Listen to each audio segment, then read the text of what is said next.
কিন্তু মুহাম্মদ রাসূলুল্লাহ সাল্লাল্লাহু আলাইহি সাল্লামের উম্মত যত পুরুষ,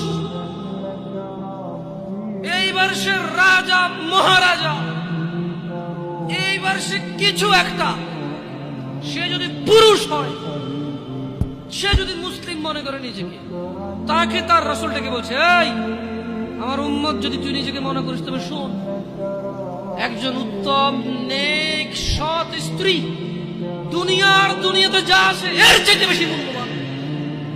তার মানে ওই যে পুরুষ তার কাছে মূল্যবান, যেই পুরুষের কাছে নেক স্ত্রী নেই সেই পৃথিবীতে ধনী হতে পারবে না। ধন সম্পদ, ধনী দরিদ্র তো কিছুটা কাউন্টার, স্বর্ণ আছে এত ভরি, রূপা আছে এত ভরি, জমি আছে এত বিঘা, গাড়ি আছে এতটা, ব্যাংকে টাকা আছে এতটুকু, কোম্পানির মালিক হলো $10,000 বিলিয়ন, কোম্পানির প্রাইস 2,000 কোটি টাকা কোম্পানির প্রাইস। এভাবে তো দরিদ্র বিল গেটস, এই যে কি এটাকে কি আছে, আম্বানি টাম্বানি, এভাবে তো ধনী দরিদ্র হিসাব, রাইট? কিন্তু যার কাছে যেদিন বিচার হবে কে ধনী ছিল কে দরিদ্র ছিল, সেদিন যার কাছে নেক স্ত্রী থাকবে না, সে ধনীদের লিস্টে আসতে পারবে।